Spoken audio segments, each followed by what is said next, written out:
यत्र नार्यस्तु पूज्यन्ते रमन्ते तत्र देवता, यत्रैतास्तु न पूज्यन्ते सर्वा तत्राफला क्रिया। सर्वप्रथम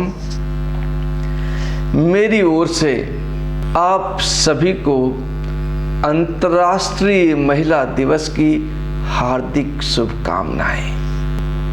महिलाओं का किसी भी समाज पर, किसी भी संस्कृति पर बहुत बड़ा योगदान होता है। और ये संस्कृत श्लोक तो गहनता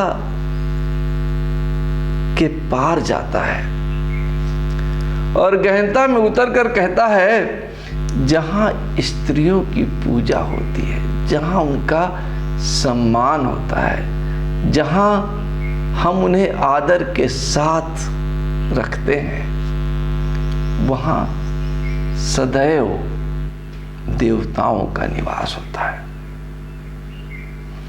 और जहां पर उनका सम्मान नहीं होता, उल्टे अपमान होने लगता है, जहां उनकी पूजा नहीं होती, वहां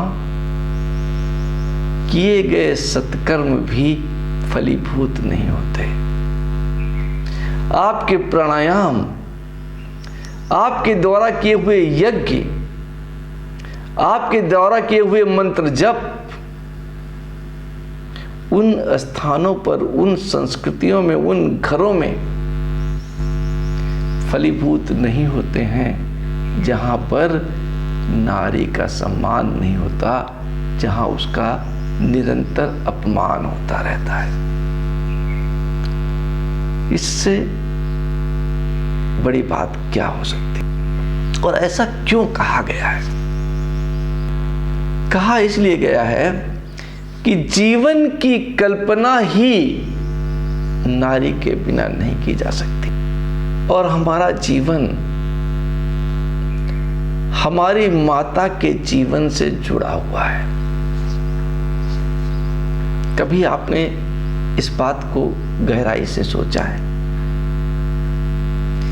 जब हम मां के गर्भ में थे तभी से हमारा शरीर हमारे मणिपुर चक्र के द्वारा, नाभि के द्वारा हमारी मां की नाभि से जुड़ा हुआ था। हमारी समस्त आवश्यकताओं की पूर्ति मां करती थी। मां की ऊर्जा से हमें ऊर्जा मिलती थी। मां के अंतरिक्ष के जुड़ाव से मेरा जुड़ाव था। यहां तक कि मेरे शरीर को उस समय जिस वस्तु की आवश्यकता थी, जिस भोजन की आवश्यकता थी, जिस जल की आवश्यकता थी, वो हमें हमारी मां से मिलता था। और आपने देखा होगा माओं को कुछ विशेष खाने की इच्छा होती है जब वो गर्भवती होती। उसके पहले नहीं होती, उसके बाद में भी नहीं होती। उसी समय क्यों होती है? क्योंकि वो उनकी इच्छा नहीं है, वो गर्भ में पल रहे हमारी इच्छा है। तो हमारा मन उनके मन से इतना जुड़ा हुआ है कि जो भी मेरी इच्छा होती थी वो माँ को पता चल जाता था, वही माँ की इच्छा हो जाती थी और वो उसको ग्रहण करती थी और उसके ग्रहण करने के साथ ही हमारी इच्छा पूर्ति हो जाती। जन्म के बाद भी कुछ बदला नहीं। उसने अपना दूध पिलाकर हमारा पोषण किया। उसने उन सभी प्रकार से हमारा पोषण किया जिस प्रकार से संभव था। हम अब भी उसके साथ जुड़े रहे और आज भी हम अपनी माँ की ऊर्जा के साथ जुड़े हुए हैं। आपकी उम्र कुछ भी हो, 60 साल हो, 61 साल हो, पर हमारी माँ की ऊर्जा के साथ, हमारी माँ के कंपनों के साथ सदैव जुड़ाव रहता है। आपको इसकी परीक्षा लेनी है तो आप ले सकते हैं।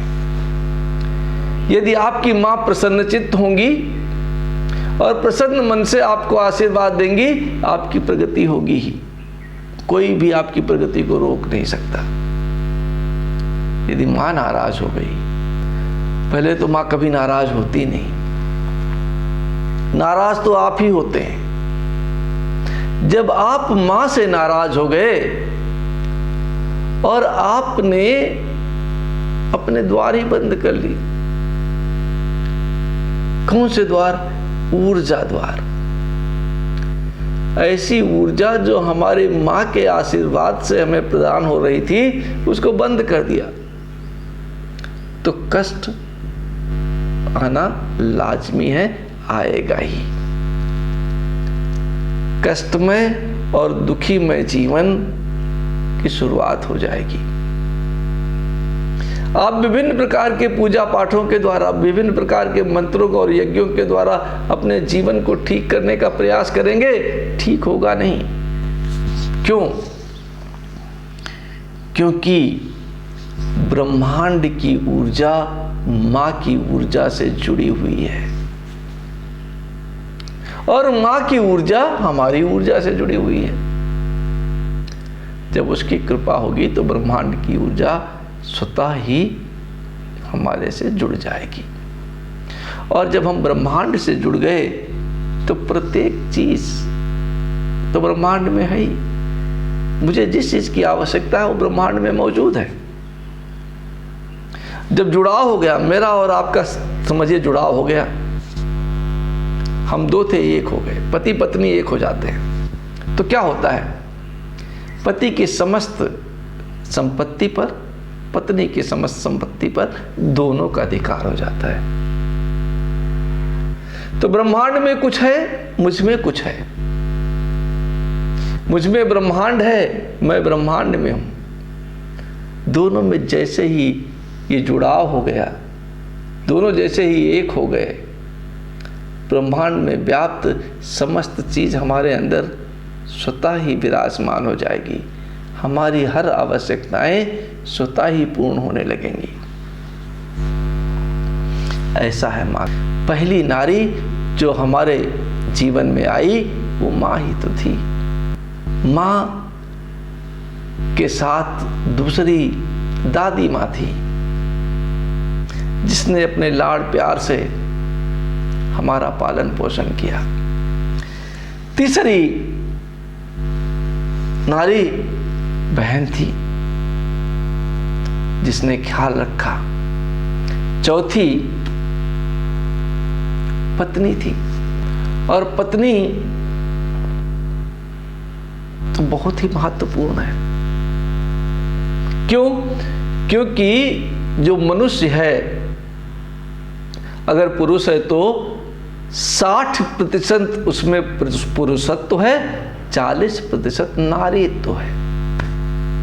और अगर नारी है तो 60% उसमें नारीत्व है और 40% पुरुषत्व है। पूर्ण है ही नहीं। जो ऊर्जाएं हैं वो पूर्ण नहीं है। इसीलिए प्रत्येक पुरुष अपने आप को अधूरा महसूस करता है और प्रत्येक नारी भी अपने आप को अधूरा महसूस करती है। विवाह के बंधन में बंधकर वो दोनों एक हो जाते हैं और अपने आप को पूर्ण कर लेते हैं। 50-60 स्त्रीत्व नारी में, 40 स्त्रीत्व पुरुष में, 100 हो गया। 60 पुरुषत्व पुरुष में और 40 पुरुषत्व नारी में मिला दीजिए तो 100 हो गया, पूर्ण हो गया। इसीलिए जो विवाह है वो पूर्णता का प्रतीक है, एक हो जाने का प्रतीक है। एक दूसरे के बिना हम अधूरे हैं। और जब पूर्णता ही पुरुषों के लिए स्त्री के माध्यम से है तो हमारा सम्मान उनके प्रति होना ही चाहिए, प्राकृतिक रूप से ही होना चाहिए। और स्त्री प्रसन्नता लेकर के हमारे पास आती है, हमारे हृदय में निवास करती। इसके लिए ग्रेटिट्यूड तो होना ही चाहिए और होता ही है। इस प्रकार से